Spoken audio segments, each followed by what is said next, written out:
Welcome to a new unit of billing and accounting procedures in retailing. This topic deals with billing and accounting concepts and procedures that you can use in retailing. So let us look at what the first session is all about.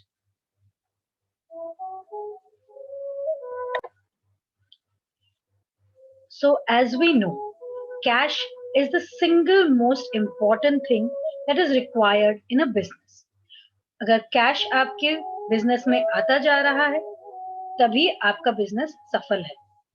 So cash is the fuel that drives growth when times are good and the cushion that helps weather the storm when times are rough. तो अगर आपके पास पैसे होंगे, अगर आपका business सही चल रहा होगा, तो अच्छे टाइम में आप उसको इन्वेस्ट कर सकते हैं और आगे बिजनेस बढ़ा सकते हैं.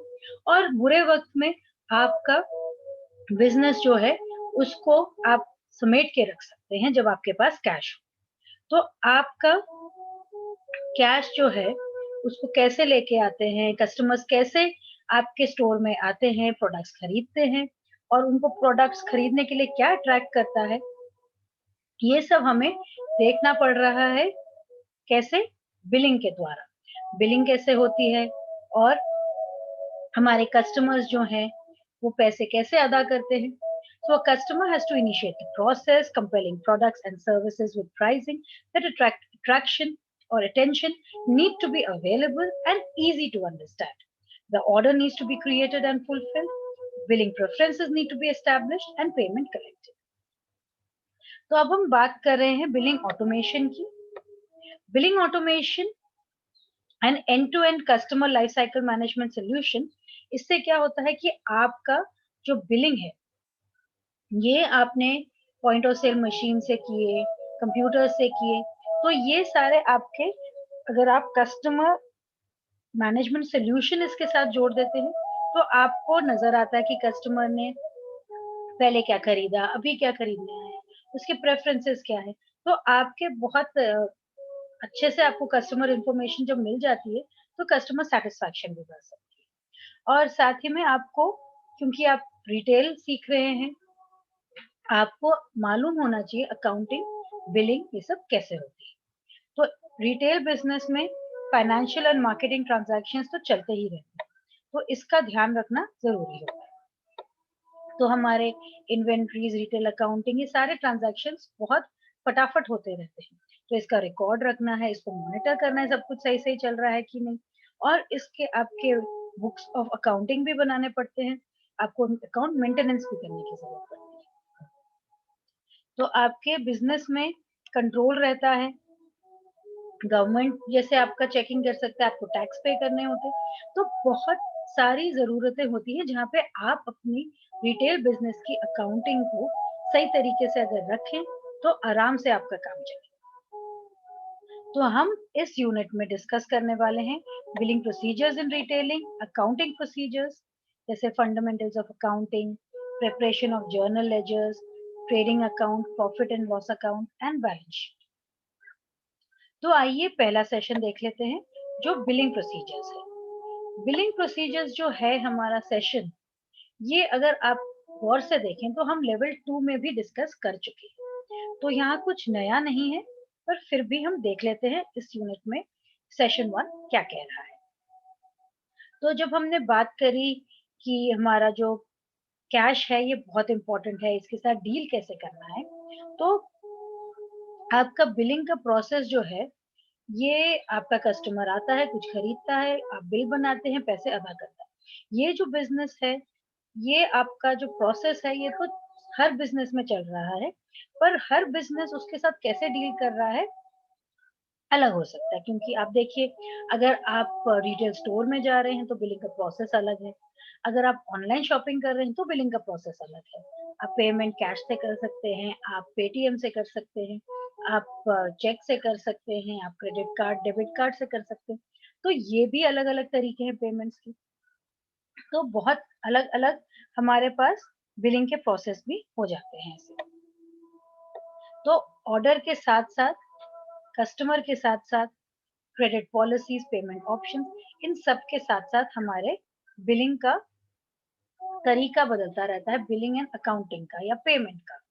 और अगर कस्टमर के साथ कहीं भी किसी भी वो अगर अच्छे से हैंडलिंग नहीं करी गई तो वो आपके पास वापस नहीं आएगा, पर अगर अच्छे से हैंडलिंग करी गई तो कस्टमर बार बार लौटेगा। तो आइए आगे देखते हैं क्या है। तो अगर हमारा कॉम्पिटिटिव एडवांटेज है, अगर कस्टमर इंटरैक्शन में बहुत सारे स्टेप्स हैं और हर एक स्टेप अगर हमने अच्छे से किया और कस्टमर सेटिस्फाइड गया तो हमारा पूरा कॉम्पिटिटिव एडवांटेज आ जाता है। बिलिंग ऑटोमेशन और एक end to end customer life cycle से पूरा आपका कस्टमर का इंटरैक्शन बिजनेस के साथ आप देख सकते हैं। तो हमारा जो बिलिंग है ये तो आपको मालूम ही है हर बिजनेस में रहता है। इंटरनेट के थ्रू भी जब आप कर रहे हैं आपकी ऑर्डर मैनेजमेंट बिलिंग प्रोसेस, ये सब पे आप कई बार ध्यान नहीं देते हैं। और अगर आप इसको ध्यान नहीं देते हैं तो आपके बिलिंग या पेमेंट प्रॉब्लम से आपके वैल्यूएबल कस्टमर्स जो है वो भी गड़बड़ा हो सकते हैं, वो छोड़ सकते हैं। आपका बैक ऑफिस सिस्टम रहता है जो आपके order management, processing of credit card, simple invoice generation ये सब देख सकता है। और ये कई बारी आपका टोटल कस्टमर लाइफ साइकिल जो है इसमें customer self service, activation, usage processing, delivery, billing options, ये सब कई बारी मैच नहीं कर पाते। तो आपको देखना पड़ेगा कि आपके कस्टमर के साथ इंटरैक्शन और आपका कस्टमर का सेल्फ सर्विस हो या उसका जो भी प्रोडक्ट सिलेक्शन वाला प्रोसेस हो, उसका बिलिंग का ऑप्शन हो, पेमेंट प्रोसेसिंग जो जिस तरह से भी वो पेमेंट करना चाहे वो सारा मिलके एक साथ एक प्रॉपर हमारे पास एक सॉल्यूशन होना चाहिए। तो हम यही बात कर रहे हैं कि बैक ऑफिस में हमारे अलग अलग सॉल्यूशंस होते हैं जैसे accounting software, merchant account, spreadsheets. तो हम बहुत सारी सिस्टम्स को लेके जब चलते हैं तो शायद वो साथ में चले ना चले। तो हमारे पास एक प्रॉपर पॉइंट ऑफ सेल हमारे पास सिस्टम तो होना चाहिए, साथ ही में अकाउंटिंग सॉफ्टवेयर भी ऐसा होना चाहिए जहाँ पे सही सही हम देख सके कि हमारे वॉल्यूम ऑफ ट्रांजैक्शंस क्या हैं, उसकी प्राइसिंग कैसे हो रही है, उसका सेल्स चैनल कैसे चल रहा है, कस्टमर उसके साथ कैसे इंटरैक्ट कर पा रहे हैं।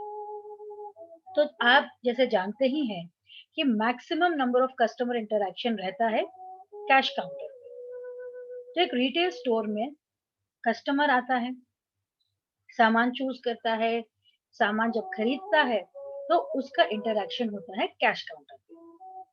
तो कैश काउंटर हमारा एफिशिएंट होना है और हर समय वहां पे कोई ना कोई होना चाहिए। So an effective and neat cash counter is a sign of a very professionally managed store.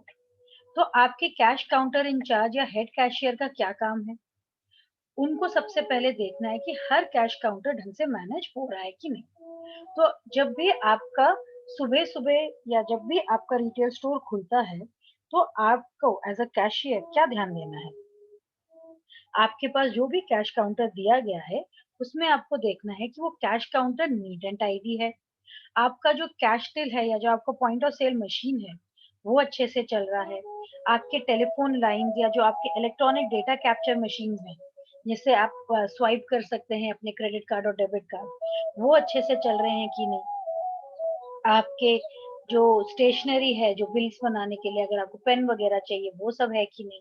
और कुछ भी रिटर्न्स अगर है, रिटर्न्स जैसे कस्टमर वापस करता है कुछ या खरीदते टाइम वो छोड़ जाता है और खरीदता नहीं है, तो वो रिटर्न्स भी उसके सही जगह पे वापस करने होते हैं। साथ ही में आपके पास क्यू मैनेजर्स होने चाहिए जिससे आप लोगों की लाइंस को अवॉइड कर सकें कि वो क्राउडेड ना हो, सब एक तरफ भीड़ ना करें। So cashiers should ensure queue managers are in place in front of the cash counter to avoid crowding of customers in front of the cash desk. तो सब भीड़ ना लगाएं, एक अच्छी सी कतार में खड़े हों। तो हेड कैशियर का क्या काम है कि ये सब अच्छे से हर रोज होना है। साथ ही में उनको रिपोर्ट्स भी बनानी होती हैं। रिपोर्ट्स कौन-कौन सी हैं? एक तो टोटल नंबर ऑफ ट्रांजैक्शंस, वो कैश काउंटर्स में एक-एक कैश काउंटर्स में और पूरे सारे मिला के कितने ट्रांजैक्शंस हुए। एक detailed SKU wise report. SKU आपको याद ही होगा, स्टॉक कीपिंग यूनिट। तो कौन कौन सा हमारा प्रोडक्ट बिक रहा है। फिर एक डिटेल टेंडर वाइज रिपोर्ट, अगर हमने किसी को अपने कोटेशन दे रखा हो। फिर हमारा detail report in all individual cash counters, जहाँ पे आपके कैंसिलेशंस दिखने हैं, आपको रिफंड्स कितने हुए और कोई भी स्पेसिफिक ट्रांजैक्शन जो हुए। ये वाली रिपोर्ट्स हेड कैशियर को, हमारे स्टोर मैनेजर को देनी पड़ती है। तो जो भी आप देख सकते हैं कि स्टोर कैसे काम कर रहा है, अगर कोई सॉफ्टवेयर में कोई प्रॉब्लम्स तो नहीं आ रही है, आपके प्रॉपर रिपोर्ट्स जैसे चाहिए, डेट वाइज, पीरियड वाइज, एक कोई टाइम पीरियड्स में कि कब आपकी ज्यादा बिक्री हो रही है, ये सब आपके रिपोर्ट्स हेड कैशियर ले सकता है। फिर बात आती है हमारे highly loaded point of sale. Point of sale machine जो है वो क्या क्या हमें बेनिफिट्स देता है। सबसे पहले तो अगर वो अच्छे से चल रहा है तो यूजर्स जो है उनका वेटिंग टाइम कम होता है। इससे कोई चोरी भी होने में रोक पड़ सकती है, क्योंकि अगर आपका फटाफट चल रहा है रिटेल का, आपका पॉइंट ऑफ सेल मशीन, तो आपके मैल प्रैक्टिसेस एंड मिस्टेक्स जो हैं वो भी कम हो जाते हैं। आप अपने आप से टोटल नहीं कर रहे हैं। साथ ही में आपका कस्टमर का इंटरेक्शन फटाफट होता है, तो चोरी भी कम होती है। तो आपका जो रिटेल के जो बिलिंग के हैं उनके फीचर्स हम देख लेते हैं। यहाँ पे आपके एडिशनल इंफॉर्मेशन होते हैं इनवॉइस में, उसको आप ट्रैक कर सकते हैं। होम डिलीवरी अगर करना है तो आप प्रोडक्ट सर्च कर सकते हैं, आप स्कैन कर सकते हैं, आपके पास एक ही बारी में प्रोडक्ट के क्या ऑफर्स हैं, उसकी क्या डिटेल्स हैं, सारा आ जाता है। आपके अलग अलग बारकोड्स को वो सपोर्ट करते हैं। एक होल्ड बिल का फैसिलिटी रहता है, अगर कस्टमर के साथ कोई इंटरेक्शन हो या बीच में रोकना पड़े। और आपके जो इम्पोर्टेंट डॉक्यूमेंट्स है उसका स्कैन कॉपी भी आप रख सकते हैं। एक्सचेंज के फीचर्स भी हो सकते हैं। यहाँ पे आपके बिलिंग के एक्सचेंज स्कीम भी हो सकता है, ऑफर्स भी दिख सकते हैं। आपके इनवॉइसेस बन सकते हैं रिटेल के, टैक्स के, आपके सेल्स ऑर्डर, अगर कोई कोटेशन बनने हो तो वो भी, आपके फिक्स प्राइस भी रह सकते हैं। उस प्रोडक्ट का क्या प्राइस है डिमांड के हिसाब से, अलग अलग रेट्स भी हो सकते हैं उसके लिए। और आपके स्वाइप कार्ड रीडर्स इसको सपोर्ट करेगा, अलग अलग पेमेंट के टाइप्स को सपोर्ट करेगा। ऑफलाइन बिलिंग भी होगी अगर सर्वर जो है जहाँ पे आपका मेन कनेक्शन है वो चलना बंद हो जाए। टिल मैनेजमेंट, जो आपका कैश काउंटर है वो अच्छे से मैनेज हो पाएगा, जहाँ पे आप पैसे रखते हैं, आपके सारे सेल्स रिकॉर्ड हो रहे हैं। आपके एक्सचेंज ड्यूज ये भी सपोर्ट हो सकते हैं। आपका ड्यू बिल पेमेंट, अगर किसी ने पेमेंट नहीं करी है तो वो भी आपका हो सकता है। And facility to maintain manufacture supply and own product code, ये भी फैसिलिटी हो सकती है। तो ये सब आपने अपने लेवल 2 में पहले भी किया हुआ है।